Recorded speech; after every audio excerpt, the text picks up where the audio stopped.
Hello, and welcome to episode 42 of Nintendo Therapy, a show about the latest Nintendo news and rumors, as well as a celebration of all things Nintendo. And with me this week to talk about dual screens, Twitch streams, and Zelda games is Harrison.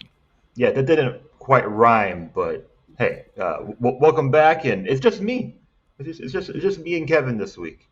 Yep, just a dual screen, dual podcast we got going on here. Thanks for joining me. How's your Nintendo week been? Good. Well, you know what? I didn't. I'm not so sure where in the lore in the timeline we're living in the podcast because of last week.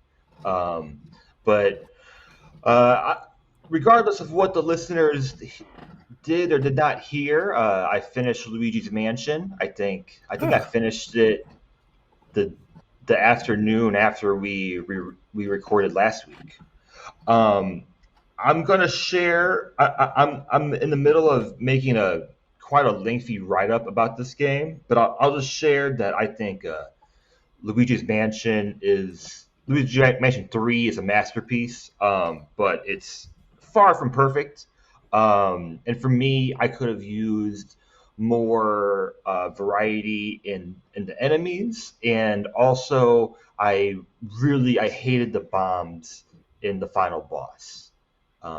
And oh yeah. Yeah, it's been a while. yeah, it's just like I think at some point in the future, we're gonna have to do a list on the Nintendo's Got a Nintendo list, and I think this would be one of them because the mechanics in the final boss fight. Luckily, I finished it the third time because it's quite lengthy. Like there's three stages, and it was getting to that point where I was like, man, I don't want to do it again. Like I just want to move on. And I think I Um, remember hearing that I guess this is spoilers for Luigi's Mansion 3, so sorry, skip ahead if you don't want them, but the bit at the end where you hear Mario and you know you're on your way, uh I think I remember reading they didn't record any new Mario dialogue for that. That's all like cut and pasted from like other Mario games. well, hey, I mean that could very well be our future for upcoming Mario and just video games in general. Who Yeah. used an AI voice recently for for something? Oh, they used Robin Williams' voice Oh, they for did? Aladdin. For Aladdin, didn't they? Or was it something else? I don't know. I shouldn't Like bring up things recently?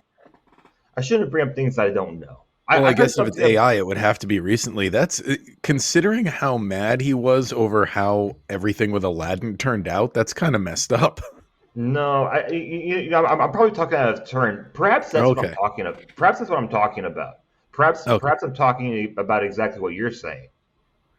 Yeah, So if anybody doesn't know, real quick, basically, Robin Williams was unhappy because part of his agreement for doing the movie Aladdin was he didn't want to be the focus of the marketing. I don't know why, but that was part of the agreement. Is like, I don't want to be the focus of the marketing. And then, like, everything printed for that movie was super focused on the genie character. So he didn't return for the sequel. yeah, that could have been it. Because I don't think there's been anything with anything new with that. Yeah, I digress. I uh I played Death and Taxes. I did a playthrough of that this week. Okay.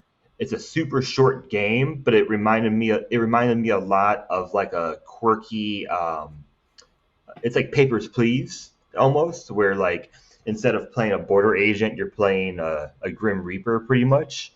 Um, I got it on sale for like $2 or something, and for that price, it's quite worth it. And but it's not worth the regular price. And I have been addicted to Suika Game, which has been taking the internet by storm. I feel like this past week.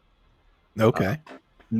number two in at least in the U.S. eShops, I think in the Japanese as well. And it's a super fun puzzle game. It's only $3. There's only one game mode. I hope they add more in the future.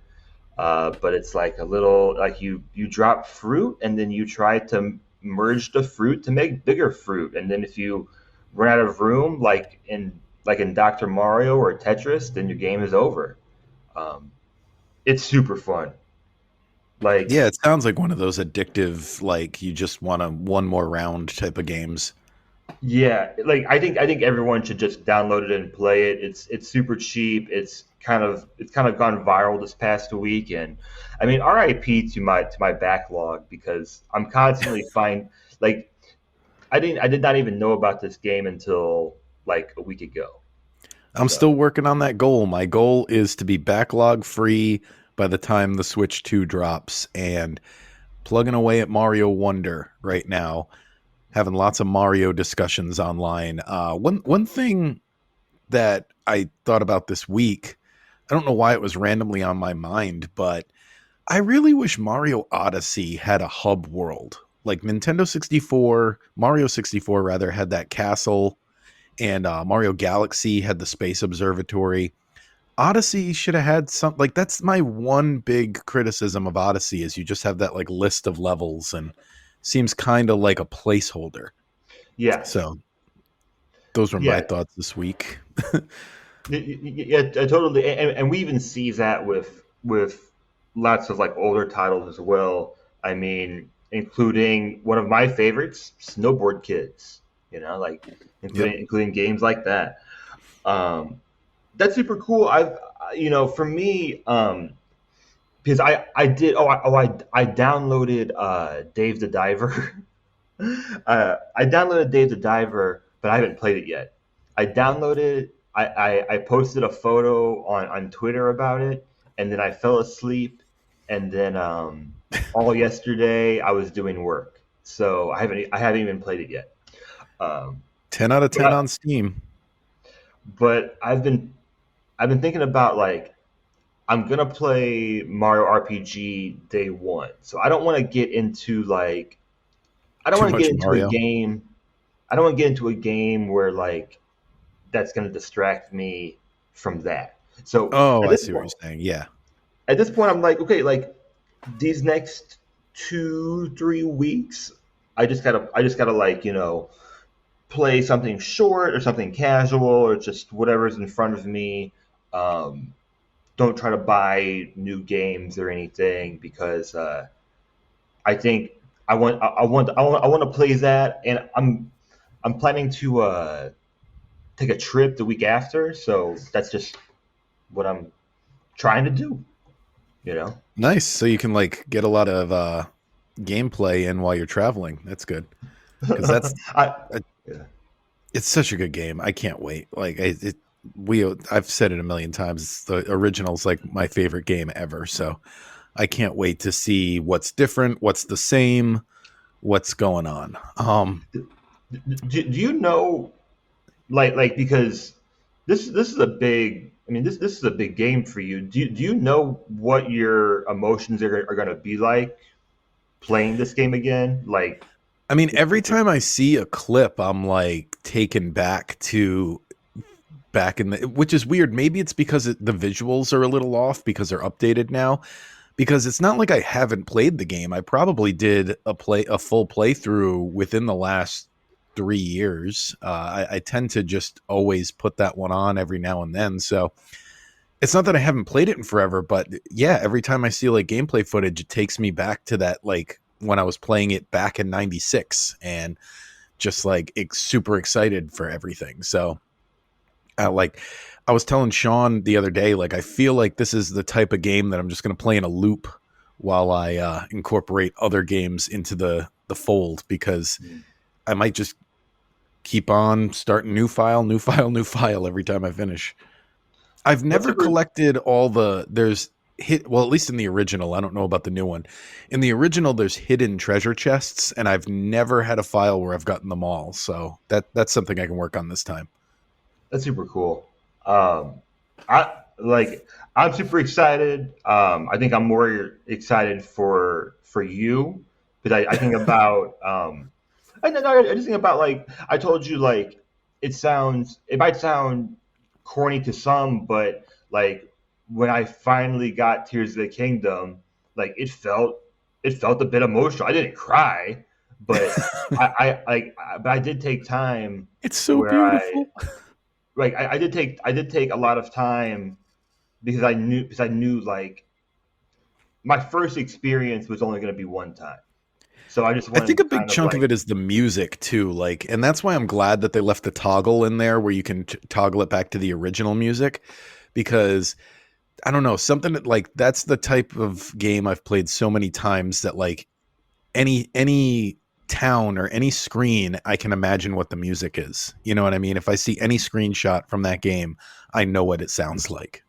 yeah, I I can't wait. You know, I don't know if it's because I'm just like it's the right time for an RPG for me. If I haven't, it's like I've been waiting to invest my time in it. I can't wait to see what I can't. I have no idea what the sales are going to be like for this game. You could tell me it's going to sell 2 million. You could tell me it's going to sell 10 million. I have no idea. Um, because RPGs are popular, but they're quite competitive. But Mario is also like super popular, and Mario Wonder, holy cow, that game is selling like crazy. Yeah, and deservedly so. I was going to argue with Sean this week about I really like the cuz now I'm a little further along and I actually like the bubble power up that he was talking about last week. He's not a fan of. It's actually funny, the elephant is the one that I'm kind of on the fence on, and that's the one they're centering the whole marketing around. Is I'm just kind of like, this one's kind of why? Like it doesn't seem like it fits as much as the others. So I don't know. That's the weirdness they were trying to bring to the game, I guess. It seems pretty easy to market around something like that. And Yeah, I need to try out the game because the bubbles seemed the most satisfying. I like But the drill head a lot too. So all the power ups are good. I just wish there were more of them. was there a bubble power up in Mario Brothers U I don't or this? think so. I think this is the first appearance. Okay, okay, all right. Um, well, yeah, I'm gonna play it at some point. I think I've pretty much decided I'm gonna play it Yeah, I within just this confirmed on the Mario wiki. Switch It lifetime. is the first appearance of Bubble Mario. I thought it might have been a recycled idea from another 2D game. But I haven't played that game. I haven't played that Hmm? one. So yeah, who I'm knows? basing this solely on the Mario wiki, and Bubble Mario page says first appearance Super Mario Brothers Wonder. Yeah, Haven't read it could any have further been than that. it could have been inspired by something else, I guess. Yeah. This is a time where I would ask the listeners, chime in. And speaking of listeners, if any of you joined us because you heard us advertised on the No One Can Know About This podcast last week, thank you so much for coming on over. Hope you enjoy our Nintendo talk. Tell your friends, spread the word. We would like to grow. And with that, I think we should get into some Nintendo talk. Let's talk about some Yeah. Nintendo news. So the first news story I have in here is something I've seen a few people talking about online this week. Nintendo reportedly patented a dual screen gaming device that can split in two. That's according to Game Rant, which shared images of a patent that kind of looks like a 3DS. Have you seen this week? hmm it's a And very long patent. Yeah, yeah. And it would Quite be like lengthy. if the 3DS folded the other way, where both screens pointed outwards instead of being closed inside of it. And it's a cool idea. One thing definitely worth keeping in mind here: a lot of people are jumping to the conclusion that this is what the Switch 2 is going to be, but worth keeping in mind is Nintendo files a lot of patents that they don't do anything with, so it could just be that situation. Yeah. Could you imagine like what if like just like what if like Nintendo did release a system that was not a successor that was not a successor to the Switch 2. Like they had that, but then they were also like, but we're also going to Here's the bring, 4DS. we're also going to bring like a successor to the 3DS that is capable of playing like PS4, level games, and um, and we're going to start remaking a lot of these dual screen games that everyone has been requesting because now everyone's at that age where they grew up playing DS or 3DS. Well, the fact Um, that the screens can split apart is the coolest thing to me. I wonder what kind of range it has, like how far you can move the screens and if that could be used for multiplayer. So many questions that are obviously not going to be found in a patent, but if they're always looking for new ways to play, that's definitely a new way to play. That's kind of how we felt when we first saw that those Joy-Cons can turn sideways and be two controllers. It's like the same type of thing. The first Switch trailer had that thing with Mario Kart where they put the screen up and like two people were driving. Um so yeah, right. it's a really cool idea. I can think of so many potential uses of a 3DS where the screens separate. Right. To me, I wonder if this is their idea of like, okay, like the Joy Cons were actually, I mean, I guess we could say revolutionary. Like it is a technology that they did innovate and they did not give up on. So I guess I could say that. Imagine if you could So set the two screens facing each other and have something like kind of like tennis back and forth type of thing. well, Uh, well, well, like there's so well, many exactly. like it Yeah, we're thinking outside the box now, like yeah, for exactly. something we don't even know if it's coming.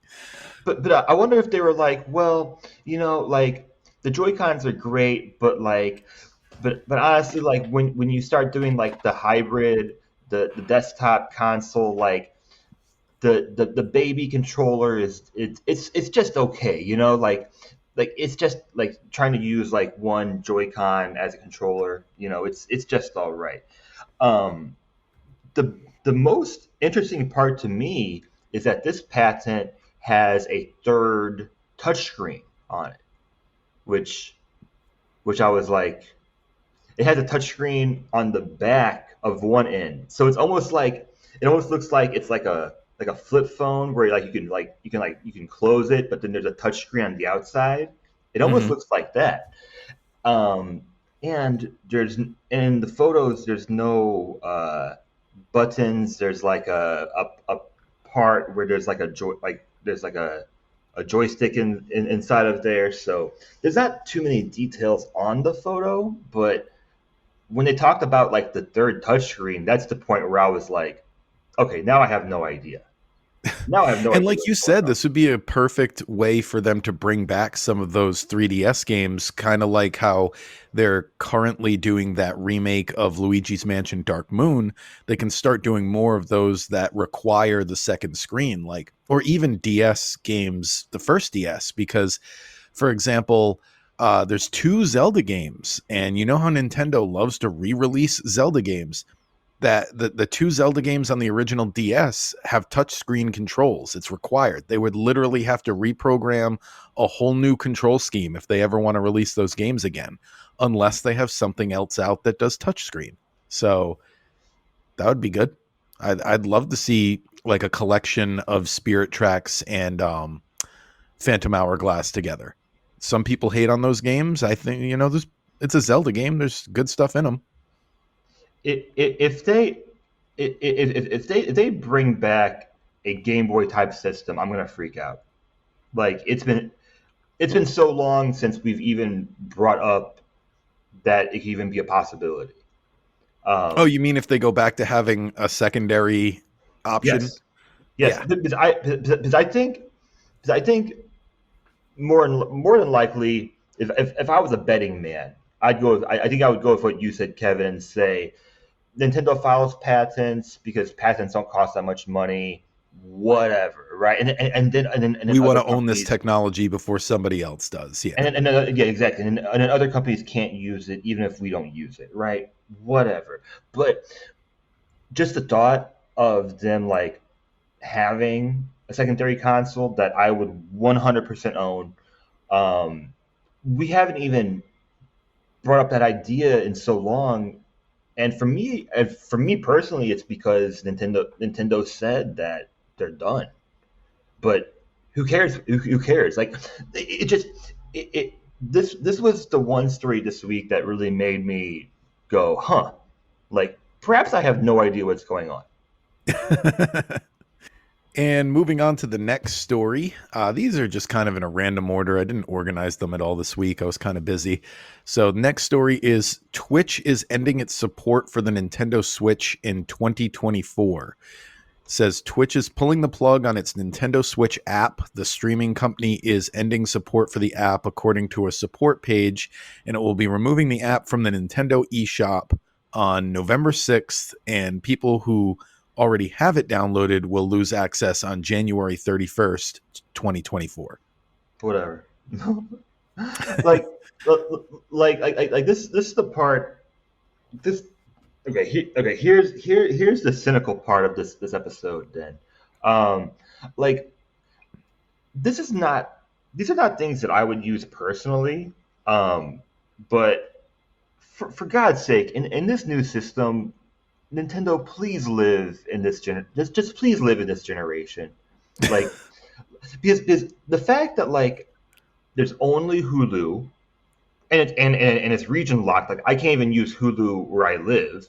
Um, there's no other streaming movie services. There's no music streaming. There's no See, Discord. I didn't know any of this. You're educating me because I literally only use my Switch for games, and I've never even tried to do something else with it. I Yeah, know Twitch streaming is a popular thing. It's not something I do. I see it there. I see it on my PlayStation 5, but I don't engage with it at all. So sometimes I'll watch it. I end up watching them on YouTube, but sometimes I'll watch Twitch streams of games if I don't have them or can't play them. But other than that, I'm never going to be doing it myself. So don't just have the time. I just like for God's sake, I've brought up many things that I've want to see in the next Switch, and most of my criticisms come from UI. But for this, I just want them to have the options that normal people are going to want. Like I know for like people like us that like if you have a Netflix subscription, you probably have half a dozen ways of watching it. But for lots of people who might look at a Switch, they might look at the fact that they say like, "Oh, I can play games and watch movies," and like Yeah. I just hope that that they can just have that option. And as I was like writing notes down for this, I in parentheses I put maybe I would use it. Maybe I would be on vacation and my girlfriend is using the iPad and I want to watch a TV show for half an hour. I don't know. Like perhaps I would use it like every once in a while. Um, but I just it doesn't make sense. As far as the Twitch app goes, it hasn't been updated in over 2 years. It was pretty much dead anyways, so it's not a big loss. I just hmm um I hope people know that I'm optimistic about the future and not just cynical about it. And speaking of updates, the Nintendo Switch Online has updated with 3 new games, and as we always say on the podcast here, they seem pretty random. More fuel for the randomizer. We're never gonna we're never gonna clear the list. So they added the mysterious Murasami Castle, which is an NES game that came out in Japan in 1986.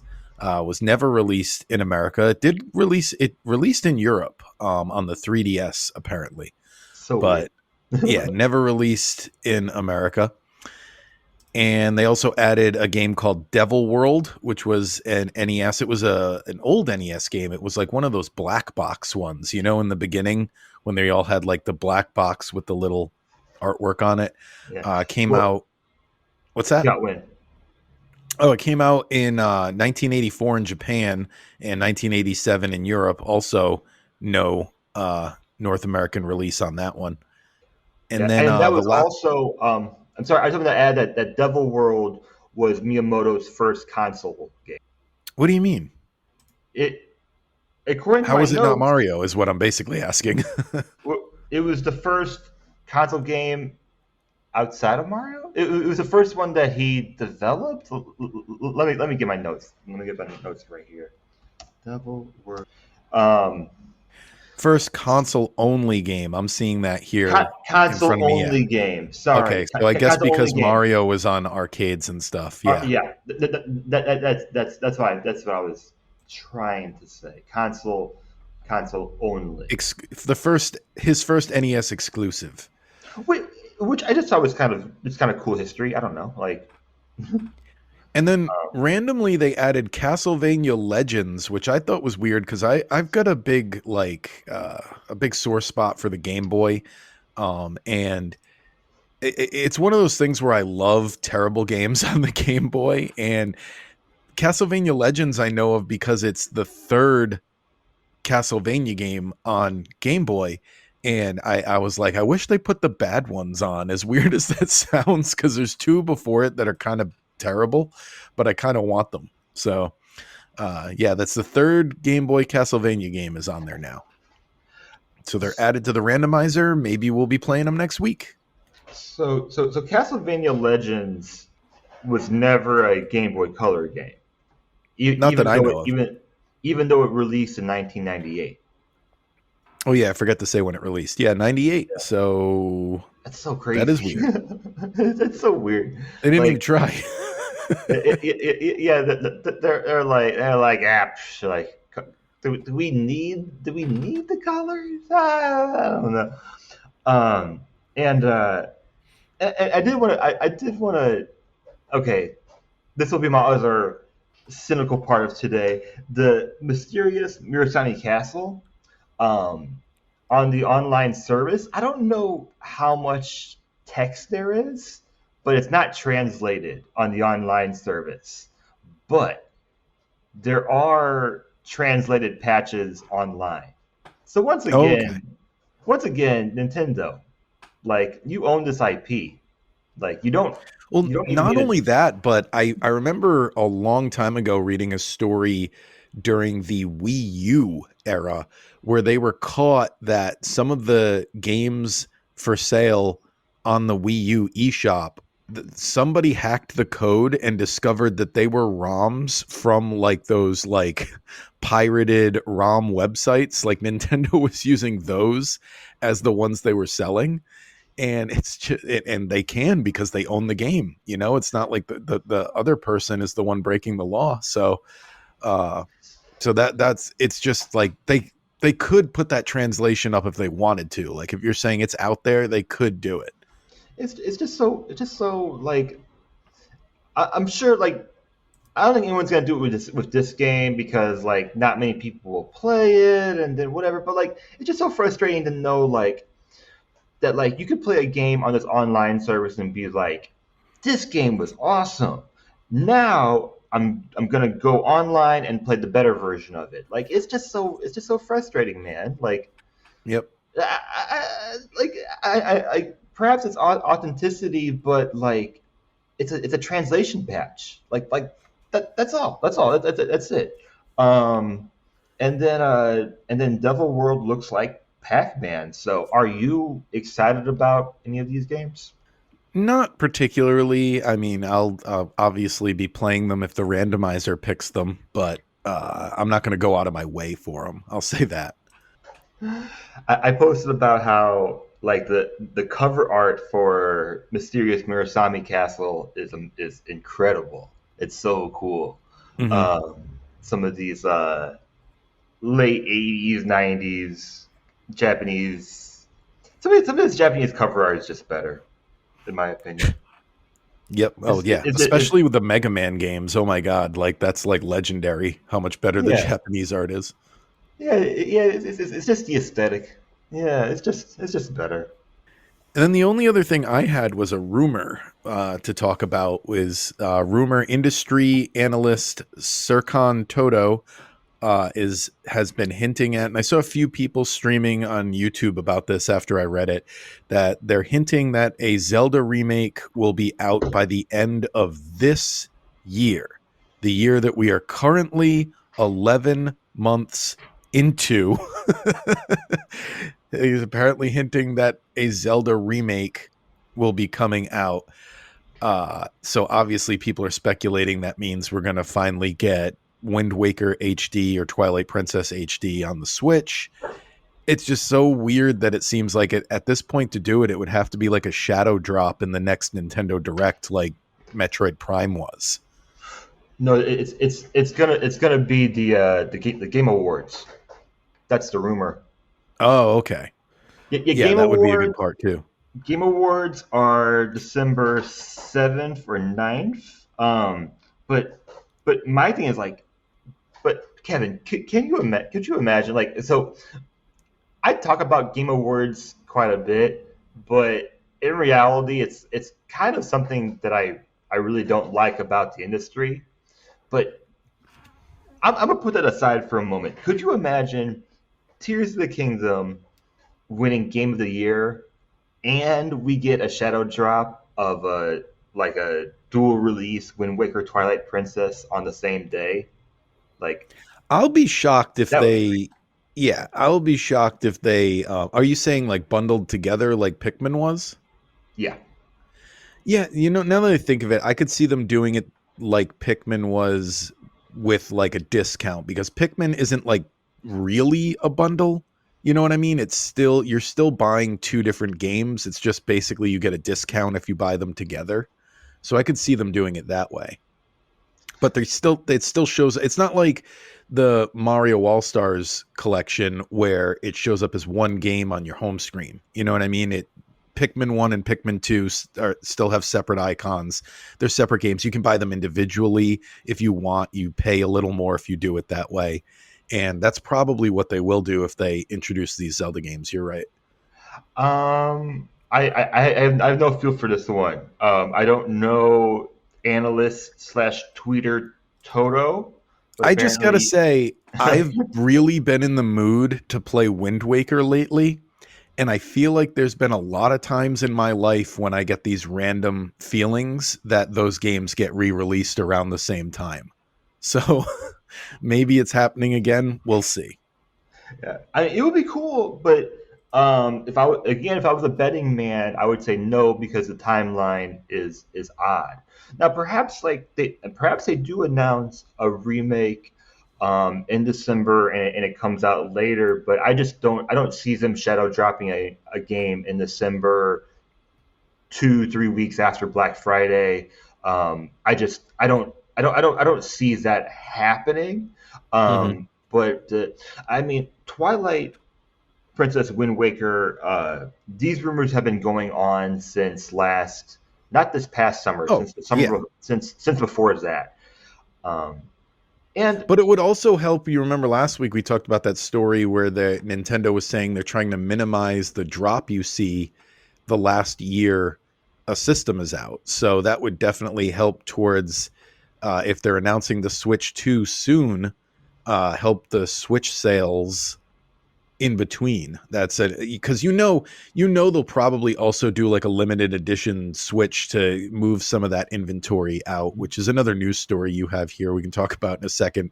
mhm. um I remember cynical people saying those you remember they did that Animal Crossing limited edition Switch. So there was some cynical people online saying that was just they're just trying to sell all that inventory. It's just a cheap paint job and it's out the door. So I could see them doing that with Zelda to try to clear out some more inventory as well. Yeah, absolutely. These games have both of these games been re-released already for Wii U? Are you talking about Wind Waker and Twilight Princess? Right. Yes, they were both on the Wii U. I can't remember what added features Twilight Princess had, but I remember loving the stuff they added to Wind Waker, and they made a few changes to something at the. I don't know if you've ever played Wind Waker, but The original had this part at the end of the game that was really tedious, and they did this quality of life improvement to make it not so.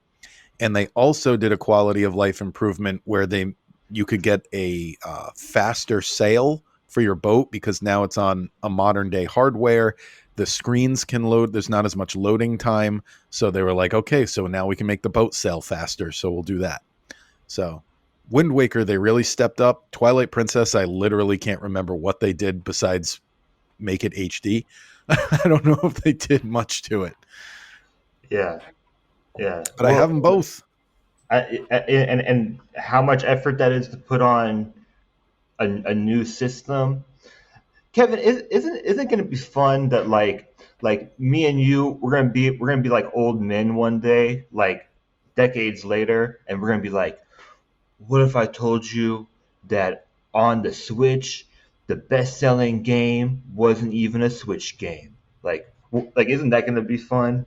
Because like best-selling game is like what Mario Kart 8, like Yeah, by that wasn't far. a Switch title We by talked far. about Yeah. this one week. Remember where we did the math, and it's like a third of Switch owners have that game, something crazy like that. Right, right, or like a huge like over half have the combination of Breath of the Wild, Odyssey, and like Mario Kart or something like that. Yeah. Um, exactly. They're all Wii U ports. And speaking of which, they're doing that bundle that you have here. I saw this news story too. They're doing OLED bundles for the holidays, and it's going to include a 3 month membership to Nintendo Switch Online. Right. So this isn't completely confirmed. This is from DEA Labs Oh, magazine, which is a fringe magazine, not one that I know of, but it's rumored to have a Black Friday Nintendo Switch bundle, which would include the red and blue neon OLED, a digital code for Mario Kart 8, and 3 month uh, online membership. Not sure if that's the regular premium. so like we Um, said, clearing out that Switch inventory. right, right. So that's a great sign, and I think this is a good rumor. I mean, like we haven't had an OLED bundle yet, so will the price point be 300? Will it be 350? Not so sure, but it's a great sign that we might be Mhm. just kind of moving ahead. Um, and my other one then was Mario Wonder is the fastest selling Mario game in Europe as of these first couple of weeks. It also it also took the number one spot in the UK over Spider-Man 2, which originally launched at number one, but saw a very big dip in its second week. Where Mario I feel like Wonder, Nintendo keeps maintaining that record because I feel like didn't Pokemon Scarlet and Violet set that record or something, and now it's back to them with Wonder. Um, and I'm oh sure Tears of the Kingdom was in the conversation somewhere in right, there. well, Tears of the Kingdom by I think a, that it sold like 10 million copies in like a week. Yeah. like like that. I mean, that one's gonna be the best selling by a lot. I mean, once again, of course, it's the install base. You know, like it's hard to always make these comparisons, Well, I think that's but why wow, Nintendo's putting so many older games on the Switch. Now that they have this giant install base, they're like, okay, well, now we like look what they did with Pikmin. They're basically like, now we can teach people about the other franchises we have. So when we do the Switch 2, Pikmin 5 will sell even more because people got exposed to it on the Switch. yeah, I think that's true. It's just we could spend the rest of this episode talking about IPs that we wish or in our opinions should come back. Yeah, Ice Um, Climbers. But yeah, I well, think, yeah, two D Zelda, like that's the one that we'll always go back to. Um, yep. just like like the interest is there. Slap a Zelda name on it, and people are just gonna, people are just gonna eat it up. I saw before we move on to the next segment, real quick. You can see this on our Twitter page. I retweeted it. I saw an interesting AI art piece this week where somebody did AI art of a Legend of Zelda and Mario hybrid game where they kind of like mashed them together, where it's like Link, with his sword and his shield staring down Bowser and stuff like that. And I'm like, this, I would totally play this. I wish they would do something out of the box like this sometime. But anyway, I digress. Of course, you would play it, Kevin. Of course, and I would too. But Mar, or Mario versus Ganon. Which one would you want more though? Would you want Mario versus Ganon or Link versus Bowser? I'm with you. I'm kind of over Bowser. I'm over Bowser in Mario games, but if he showed up in a Zelda game, it would be a different way to see a character I like. So I think I'm more into that, but I don't know. It's just how my hypocritical mind works. Let's try it. Zelda, Zelda, Zelda, Zelda, Zelda. I guess it works. I guess we could do that in Oh, instead of the peaches. yeah, and instead of I guess that would be okay. So the segment we're going to do this week is your idea, so I'll let you explain it. It is my birthday week officially. So the segment Woo-hoo. that I suggested is that we do a segment where we share stories about consoles that we've gotten in the past. This is an opportunity, also just to kind of get to know the other people on this podcast because, well, listeners, like I've never actually met Kevin before. Never never actually seen him. I don't know if Kevin is is a real person actually.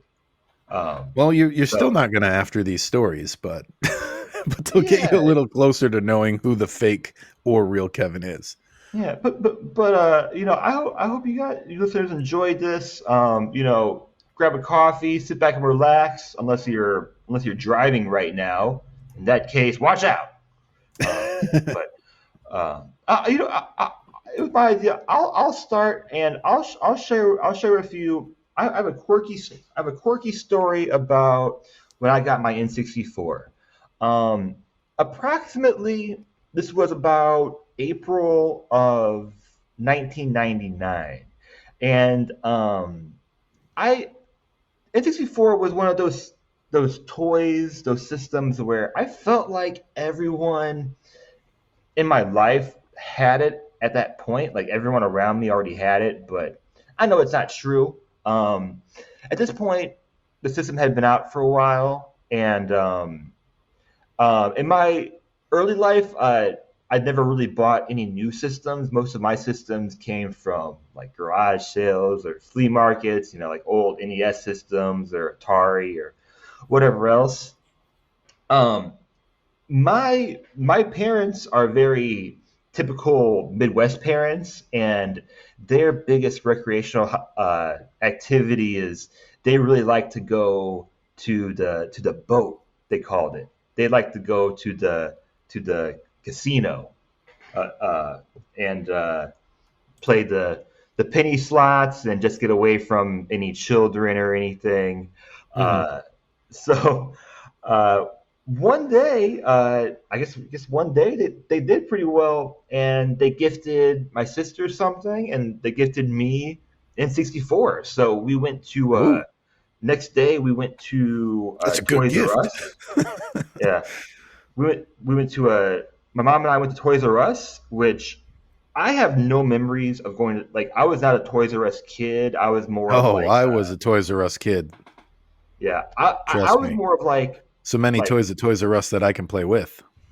yeah. I never went as a kid. Perhaps like we went to KB Toys, or it wasn't close to our house, or whatever it was. But we went there, and I got the translucent orange, which I learned yesterday is called the Fire Orange N64. And did you Um, remember you had to take a ticket over to a little like this is how they used to have their games set up right, is you had to take a ticket over to a booth where they had like everything inside. right, yeah, exactly. And I don't remember like I don't like orange. I guess I was going off like aesthetic or like oh it's on fire, something like that. Uh, and yeah, I remember picking it Is out. I so can't. hold on, sorry, real quick. Yeah. If it were today and you had all the different Nintendo 64 colors to choose from, would you have chosen that orange? No, I would have gone for either black. Or I would have gone for red. I think because most of my consoles later on were red. I always I liked guess the green one. I don't know what it is about it, but I yeah. always thought that that one was really cool.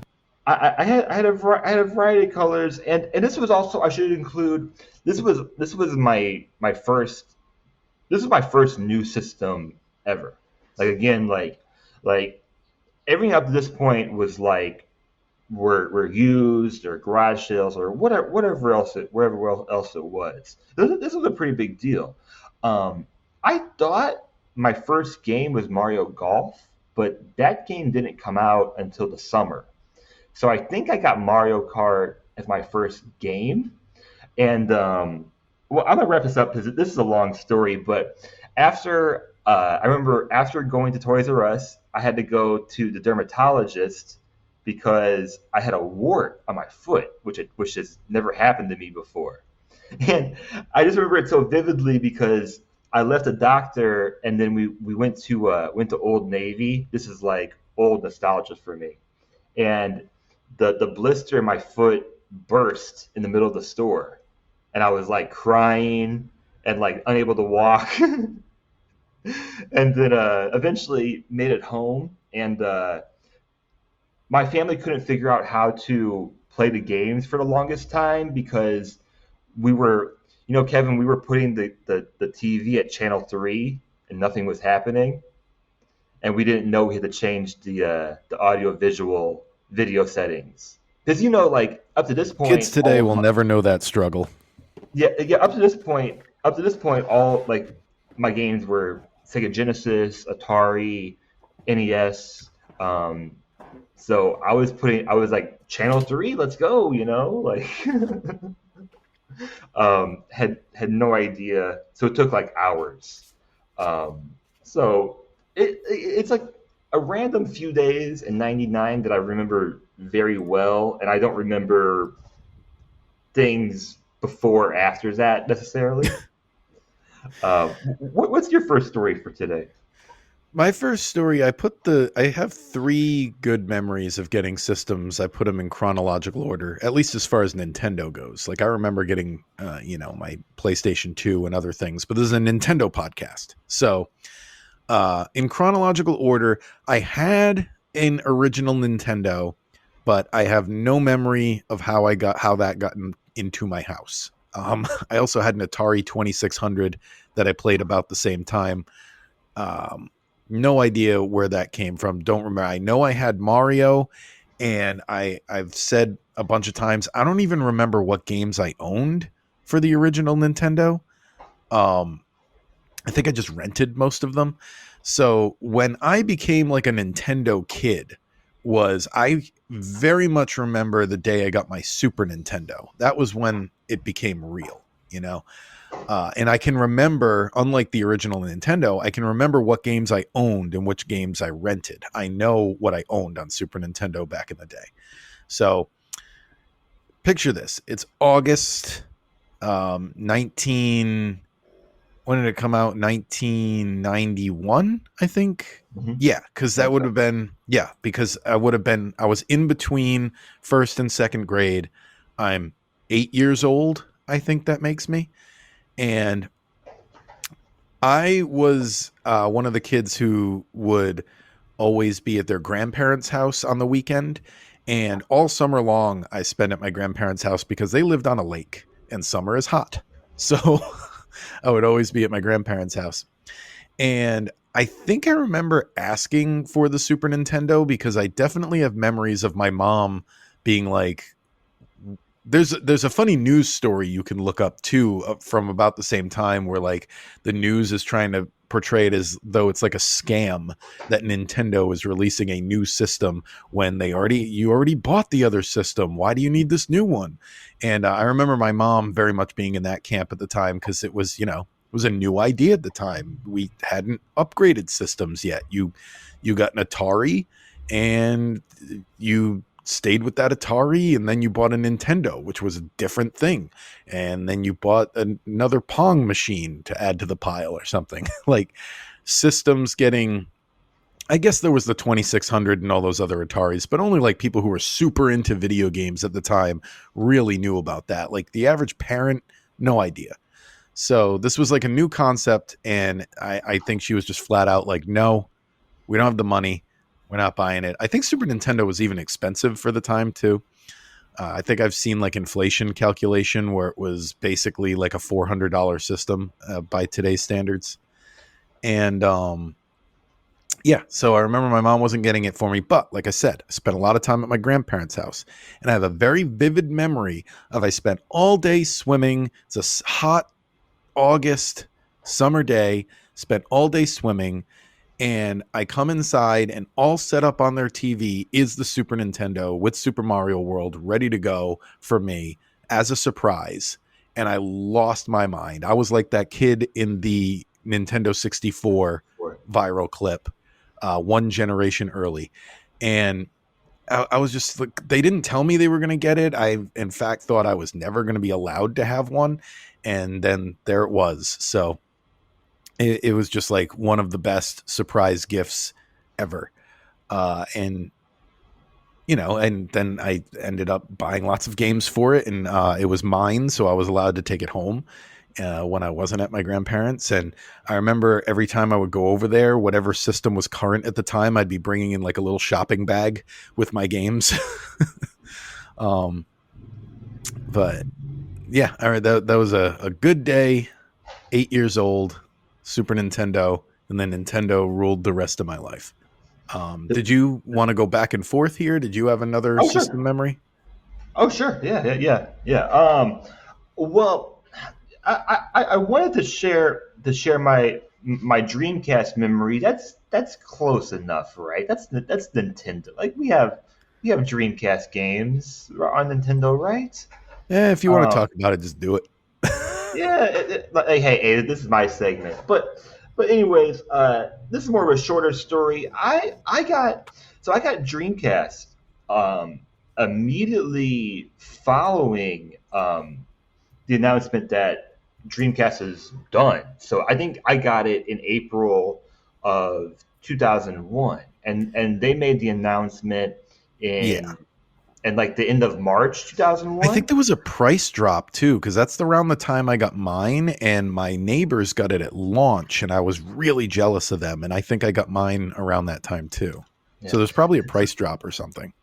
So I mostly wanted to share a story because in your story you just said like you're talking about how I remember like it's like okay like we have the Game Boy and the SNES and like why do you buy both of them? Um, I guess the reason why my parents let me spend my own money on a system that was discontinued was the fact that it was so cheap because I remember um, I bought it from Funkoland, which is now GameStop, and the current one that I went to is still there today. And I think I bought a refurbished Dreamcast for like $80 or something. Um, Nice. and I wrote a blog post about this. I shared that it happened on a day where I used to live in a place where every spring we'd have a suburban wide garage sale. And one year we sold all of these Hard Rock Cafe pins to a guy who had a flea market. So he bought all of them. Long story short, I was like 11 years old and I just made like $200 that day, which in my mind at the time was like incredible. Yeah. So I was thinking like over the possibilities of what I could buy, and just on a whim was able to buy a Dreamcast. And I think I mostly wanted to share this story as well because, like, of course, we both have a lot of lived-in memories of this system. One, I don't. First thing, I don't remember how I consumed video game news at this point because I know I had Game Informer. There was no G4 until 2002. So I don't remember how I learned about the Dreamcast ending. And I had also, Game Pro, which was a good one too. yeah. I So I had two subscriptions. I had Game Pro and Nintendo Power. maybe I read about it in Game Informer, or maybe I just heard about it on regular news because I was thinking, like, before prior to G4, I don't really. I think it was mostly just reading things like monthly, like just Yep. Well, monthly. because keep in mind another thing that's funny if you can track down any of these old gaming magazines, there were way less games being released too. Like there was a time where you could have a magazine called Nintendo Power and cover every single game that's going to be coming out on Nintendo 64 or on GameCube this month. Like this is all of them. They're all in this issue and we're going to review them all.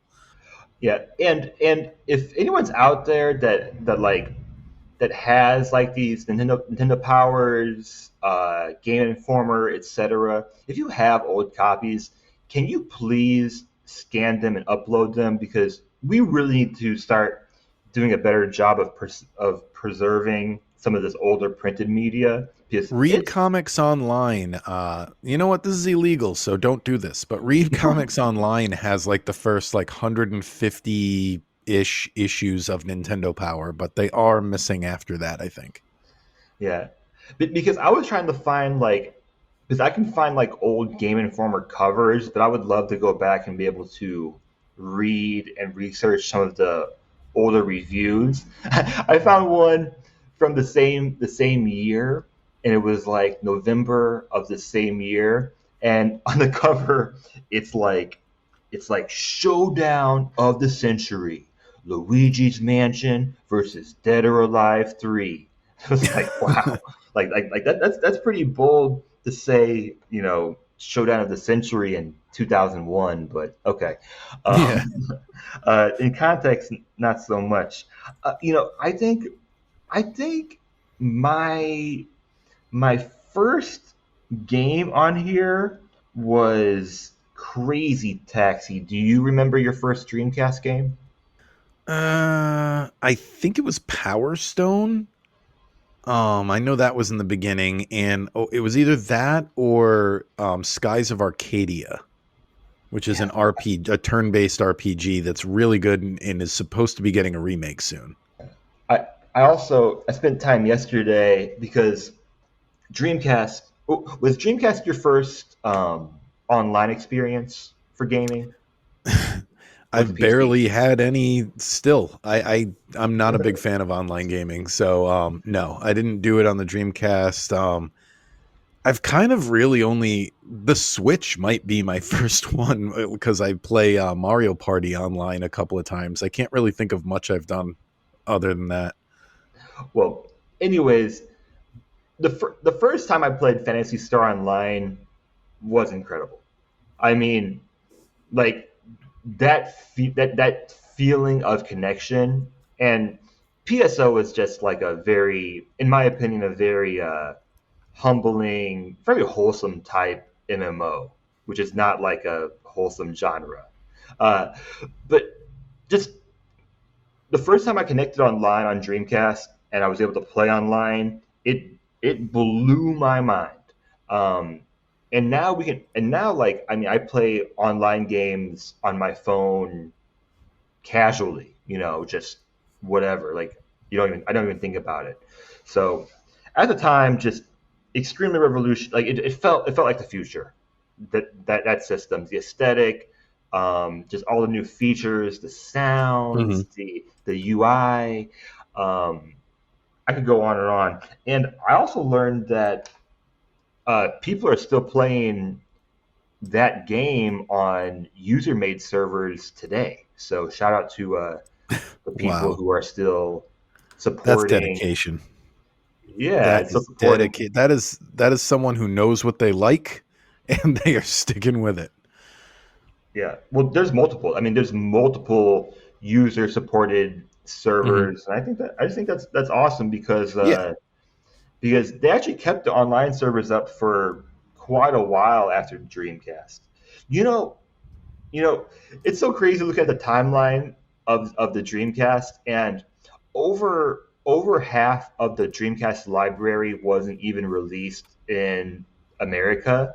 But if you look like Grandia 2 comes out December of 2000, and like 3 months later they're like, we're done. Like, we're done. I mean, could you imagine a system doing that today? Yeah, it was a different time. Yeah. The only other one that I had that I think is very notable, I think I've told my Nintendo 64 story on the podcast before, so I'm just going to skip to GameCube and give people a reason to listen to our older episodes. So GameCube, that was the first system I bought with my own money, and I had my first job, and I remember I calculated the taxes wrong. So when I got there, I was like $3 or $4 short or something. And my friend Nick, who was with me at the time, happened to have it on him. He had like a $5 bill. He gave it to me, and we always joked that he owned the power button. Um, just one thing I remember very vividly, since that was the first system that I paid for with mostly my own money and $5 of Nick's money, is that I just remember when they gave me the total and I didn't have enough money, and just being like, that was a whole week's paycheck, and being like, you mean to tell me all that? Because I was like a teenager. Wasn't like a full-time job or anything, but I just remember being like, you mean to tell me all that work that I did this week wasn't even worth one GameCube? I was like so upset. And that's my Uh, GameCube story. what color did you buy? What game did you play Oh, first? yeah, sorry. So I got the black one, and I think no, I know the first game we got on that was Smash Brothers, because there wasn't a whole lot interesting in the GameCube's launch. I know Animal Crossing I had, but that came later. I had a bunch of Harvest Moon games on there. I did not get Luigi's Mansion, which I regret this to this day, because that first Luigi's Mansion I still have yet to play. I played 2 and 3, but I still haven't played that original one, and it kind of looks like the best one from what I've watched, like clips and stuff. I really like the art style is slightly more creepy, so I kind of like that, but I don't know. Um, yeah, I definitely remember us going straight home and playing Smash Brothers, and we were huge fans of the Nintendo 64 Smash Brothers, and unlocked every character and did the same thing for the GameCube one. I miss unlocking characters in fighting games, by the way. I miss that. I wish it wasn't so DLC heavy, or these other methods these days. I miss when you had to play the game to unlock the other optional fighters. Yeah, So I'll throw that out there. But yeah, yeah, a lot of GameCube memories. Then Wind Waker came out. Twilight Princess was already out. I think that was a launch title, but I didn't get it right away. No, that was at the end of the GameCube. Sorry, Wind Waker was first. So yeah, I got Wind Waker at some point. Twilight Princess was a launch title for the Wii. That's what that was. It was the end of the GameCube, and I got the GameCube version because, as I've said on here before, I wasn't. The Wii is the only Nintendo system, but besides the NES, that I didn't have like the first week it came out. yeah. Um, I think well, yeah, and I think I never got a launch system until the Switch OLED. Oh I think I wow. put that in my post. Like I never got. I was never Well, that's what I meant a when I said like when my grandparents gave me that Super Nintendo, it was like never the same after that because that was like the month it came out, and every Nintendo system after that, I'm like right day one, I had my reserve ticket at GameStop or Funco Land back in the day, and I was there $5 short. yeah. And I was also thinking when I was writing this post yesterday, I think like because yeah, I was the same way. Like I bought a GameCube with my own money.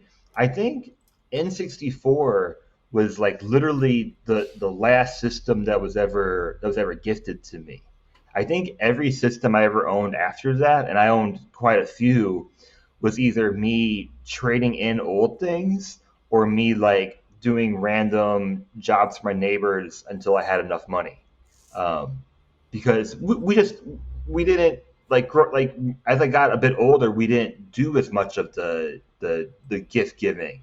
Um, so yeah. And speaking of, I'm not going to tell this complete story, but speaking of systems at launch, I told the story about getting the Nintendo Wii and basically like my dad and I, it felt like weeks. I think it was literally weeks that we were looking for a Wii. And I think by the time that we got it, um, the excitement had taken over Hmm. my family because it was like the hunt. Like Yeah, the they were hunt like was impossible there to get. I remember calling and the hunt stores was and being over. like, "What day do you get your deliveries?" You know, and then I'd call on that day. Do you have any Nintendo Wii? I'll be there right when you open.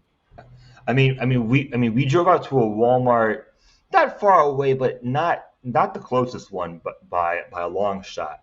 And we drove out there. We asked for it, and remember the employee saying like, "We're not sure if we have it," and my dad saying like, "You have it." We called. He said you have it, and um, and then after that, like I don't think I bought a Wii game for like weeks or maybe even months after that. I think it was just like I think it was Wii Sports for like such a long time, and I included that Wii Sports is the only game I ever saw like my entire family playing. Um, like at random times, they would just be playing like bowling or something. So that was pretty cool. Kind of you had to be there for it. So, any other system memories, or I mean, I've got tons Yeah, of them, but I think we got to move on. yeah. I'm gonna move on. Like that was kind of my brief Wii story. I have a ton of them. I have a ton of them too, and like I think I've said before, like there's nothing. A new system day is special. You know, they might not all be equal, but it They really certainly are is. because even up to the Nintendo Switch, I don't think I've told this story before. So when the Nintendo Switch came out, I took a week off of work, like because I wanted to be able to play Breath of the Wild for just like a week straight. So the launch of the Switch, I took a week's vacation just to play it. Yeah, yeah, Up, and for me, I got switched on my birthday in 2018. So I mean, I waited over a year. The Switch launched pretty much when I moved abroad, uh, um, and I was just so preoccupied. But actually, like so it's I don't have time now, but basically, like I created the Switch a lot with getting me not back into gaming necessarily, but definitely with where I am with gaming now, and especially with where I am with like indie games and just just overall. Um, So now moving on to our spotlight game. Last week, the randomizer drew Metroid II: The Return of Samus for the original non-color Game Boy. And that came out in Japan, January of 1992.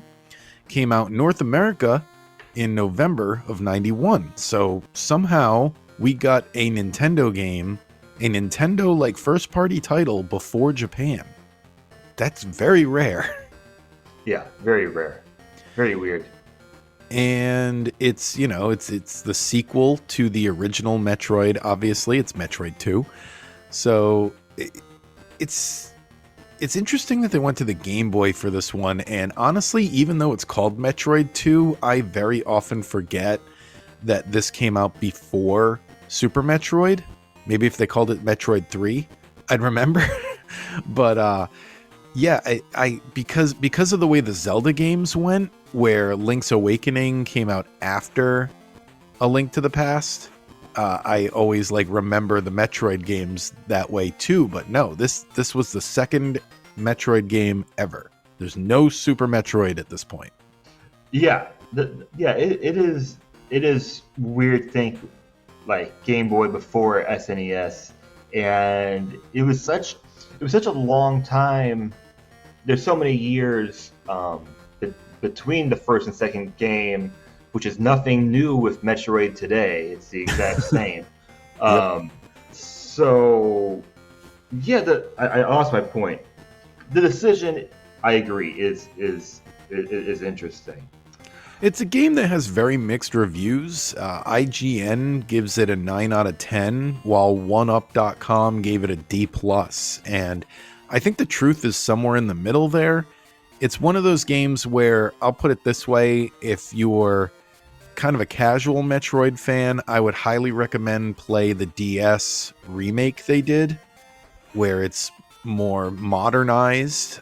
This is a very bare bones original Game Boy game that you pretty much only should be playing for the historical significance of it. If you're looking for a good gameplay experience, play the remake, because yeah, it did. I'm not saying it didn't hold up, because this is actually a game that I beat this year, so it's fresh in my mind. I did a full playthrough of it a few months ago, and it was worth it for me. I'll tell you this. So just like the first Metroid, it has 3 different end screens. So if you beat it in over 5 hours, you get like the worst end screen, worst in quotes, it's, I guess, an opinion. But and then if you beat it in within 3 to 5 hours, which is what I did, you get the second screen. And then if you beat it in under 3 hours, you get the quote unquote good ending. And I don't know how these speedrunners do this game in under 3 hours, because I was using a guide, I was using save states, and I was pushing the home button on my Switch every time I needed to read something, and I still came in at 3.5 hours. So I don't know what they're doing. It doesn't sound. It just doesn't really sound like a very fun way to go about this game. Like, I was So going directly from point A to point B. Like, I wasn't lost, I wasn't wandering. Still took me 3.5. So I don't know. this is crazy. So the any percent speed run is 51 minutes for the any percent. Jeez. But that that but this 80% world record is almost 2 minutes ahead of the like number 2 spot, which I don't think many people speed run this game, but you don't usually see like that big of a gap of that amount of time. That is really fast. Yeah, that's crazy. It doesn't sound like something that I'd want to strive towards. I feel like I would just get Especially frustrated. since you could just look up the good ending online if you're curious what it looks like. Like, back in the day, the reason to do that was so you could see it. You know, it's like, oh, I want to know what it looks like. Now you can just go on YouTube and see it. And if we could continue our episode of weird Nintendo dates, Samus Returns came out September of 2017, which whenever I'm reminded that like The there were remake, you like mean? yeah, like whenever I'm reminded there were 3DS games made in 2017, I'm always like, oh yeah, like we were still making those when the Switch released. Um, but yeah, September 15th, 2017, Samus Returns came out. Did you play the remake? I did. Back then, I played it. I haven't played it recently, but it plays. Like I said, if you want to experience this game for the first time these days, unless you're really into the historical accuracy of how the franchise progressed, I'd say play the remake for both, because the original NES game has a Game Boy Advance remake. So play the Game Boy Advance version of Metroid, play the DS version of this. I I found the information on AM2R to be really interesting. So I wanted you Oh to talk yeah. about I wanted you to talk about that because that's uh, So there's an unofficial fan remake of Metroid 2 called AM2R, and it's obviously short for Another Metroid 2 Remake. And that reference is to the fact that there were so many Metroid 2 remakes happening at the time. But this one, it's really good. You can see YouTube videos about it because Nintendo has, of course, done what they do best and cease and desisted this thing out of existence. But so if those YouTube videos are still up, maybe I haven't checked, but there actually is a good retrospective on YouTube somewhere. I wish I knew what it was so I could recommend it, but it goes into very like it focuses in on this a lot of detail, and um this seems like I wish it were more available. Of the three options, playing the original Game Boy, the remake on the DS, or this is the better one. The fan-made remake is better than the DS version, I think, because it had a lot of little details in there. Like, for example, you can find a crashed ship in the remake. I mean, in the fan-made version. And if you go inside, it literally serves no purpose other than fan service. There's a crashed ship that if you go inside has sort of the same layout as the ship from Metroid Fusion. So it's like linking that game in there too, as in not implying it's the same ship, but probably implying that it's from like the same. You know how there's like multiple different X-Wings in Star Wars? It's like that. It's like saying this is another one of those ships. So a lot of cool details in there, stuff like that. Really cool remake. it seems like through Git because they were DMCA, but it seems like through GitHub, um, you can still play this game, and there's even people are even still they're making mods, like users are still making mods for AM2R, including there's even a multiplayer mod for AM2R now.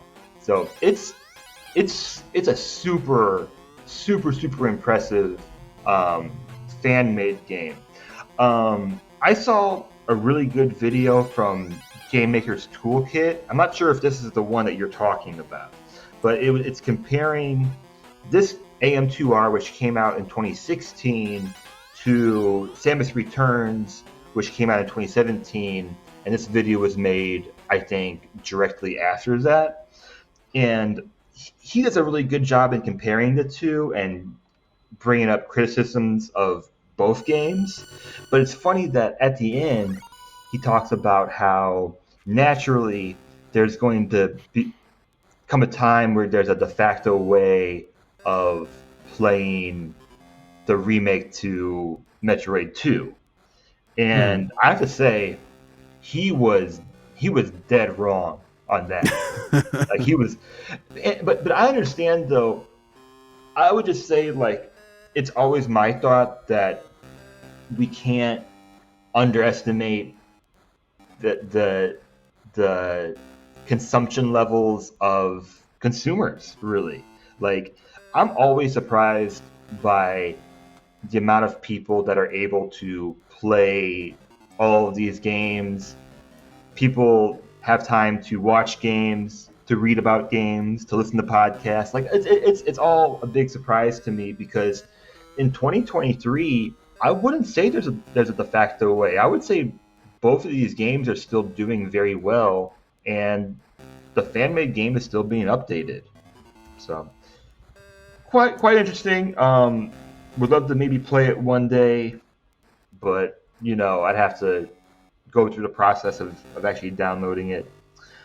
Um, I'm do checking you to see like? right now if it's one of those games that's like expensive to, go and buy the remake. But I'm not getting results because I'm typing it wrong. But I want to know if it's one of those like DS games that's too expensive. One of the big criticisms that I read about in the initial Nope. reviews. They sell for like $20. So if you want to play the remake, play the remake. Yeah, yeah. So I'm sure either option has a player base to it still. Um, a big criticism about the original Metroid 2 is that it was more linear than the original. Did you have any feelings about that? I'm not a Metroid guy. I played Metroid Dread, I think so it was more linear only in the sense that it was a much shorter game because it's a Game Boy game. But I didn't think it was like an intentional design choice or anything. I'll say it like that. Like it's just that the overall map is a little smaller. So I feel like you do still backtrack about the same number of times percentage wise, but like the actual number wise, it's fewer times if that makes sense. Like, but for how short the game is, you there's still backtracking involved and still exploring like that. So, but it's also like you said, a game that if you're an expert, you can beat in an hour. So how did you that's feel how I'd about the answer that. controls in the game? Well, I was playing this year on the Switch Online service, and they were good, but it also has the rewind feature. So, if I was struggling with them, I was probably just rewinding and using save states as well. I didn't have any problem with them. The now that you mention it, there was like some. I think the morph ball, not the morph ball, the spider Fireball, ball. The spider ball got a little awkward. That's where you're in the morph ball form, but you can like climb walls and stuff. time walls, yeah. That was a little awkward at points because if I remember correctly, if you were holding right and you changed screens, the right could now be you're moving down, but you're holding the Yeah, right button type thing. It's just like whatever you started as stays as forward progression. right, right. Yeah. That is a little bit awkward, and um, I bring it up. I think you're right on with what people said initially about the controls, how they like just didn't feel tight enough. Which is quite interesting because again, like if I'm comparing it to like a modern Metroid Dread, like God, those controls are so good. Like that, like it's typically like when I think of a Metroid game, I just think like everything feels good. Like when you're when you're Hmm. when you're playing it, when you're moving. Um, I was wondering. I wonder how much the Spider Ball was inspired by the fact that they had a limited amount of space to use, and like incorporating the Spider Ball meant they could just do a lot more exploration with a smaller space. Um, I That's a wonder good how point. much. Probably. Yeah, I wonder how much was inspired just by the fact that it's a Game Boy game, it's 8-bit, like we have like 16 megabits to work with, um, because it became something very very iconic, of course. Yeah, this game definitely has a huge following for sure. So Uh, I very much enjoyed my time with it, and I don't know if I'll ever play it again. It's one of those games, but I very much like. I'll just say where I ranked it. That'll help. So I put it at number 15 on my list of games we've done so far, and that puts it underneath Kirby's Dream Land, the Game Boy one. And so another Game Boy game. I would rather play Kirby's Dream Land apparently than this, which checks out because it's my list, and now I'm thinking it. Um, and this game I put above, so Metroid 2 is better than SCAT, Special Cybernetic Attack Team, which we played a few weeks ago. Okay. So I'm pretty close to you. I put mine at number 18. Um, Okay. I put mine below Kirby 64 and right above Dynamite Heady. And below that is a lot of like SNES, Sega. We've done so many Sega games. Um, and man, like the, these GBA Mario games are messing my list up. Like it's just like every week that I look at it, it's just like right in the middle we have like all of those GBA Super Mario Advance games. Um, in the middle of like just some older titles as well. I would recommend this game. I do feel like Game Boy has Game Boy aged the worst out of all of the systems. I'm not so sure about that.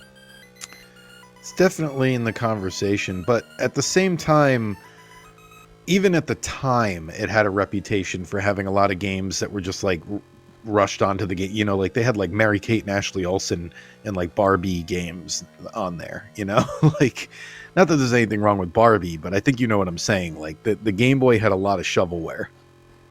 Yeah. Shovelware older than Literally. most of us. Yeah. Yeah. So let us find out what we are going to be playing next week.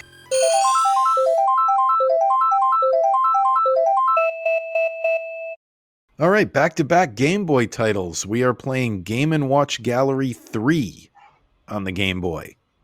Oh. So, not one I'm familiar with. I know it's a bunch of, like, Game & Watch games, like it says in the title, but other than that, I'm not really familiar with this one. Are you? No, this is a collection, isn't it? Yes. So It's a gallery. okay, well, It's a gallery, well, Harrison. well, then it's time to mess up our list even more. I was really hoping it would pick Metroid Fusion because I just finished that this year as well. But whatever. Um, that is, yeah, that's pretty much everything. Do you have anything else to add, No, Nintendo newsies? All right. no, no, no. No. Have you heard anyone that's played Metal Gear Solid that collection yet? It's doing really well. No, I haven't heard any word. Okay, well, listeners, if you have, let us know. Let us know if you've played Metal Gear Solid. Let us know if you've played Metroid 2 and enjoyed it. Let us know if you've played Game & Watch Gallery 3. Any thoughts, any Nintendo thoughts at all, email them to us. And well, you know what? If you email me a voice note, as long as it's clean, I'll put that in the show too. Anything you want to say about Nintendo. As always, keep in mind that we're Nintendo fans, not Nintendo experts. So if you'd like to send us any corrections we said, you could do that too. Our email address is nintendotherapypod@gmail.com. And we are on X, formerly Twitter, at Nintendo Therapy. And we have a Nintendo Therapy subreddit. If you just search us on there, you'll find it. So let us know. Get in touch with us. Talk about Metroid. Talk about system memories. That's a good one. Send us your story of your favorite memory of when you got a system, a Nintendo system for the first time, and we will talk about that on the air. So thank everybody for listening, and we'll see you next week.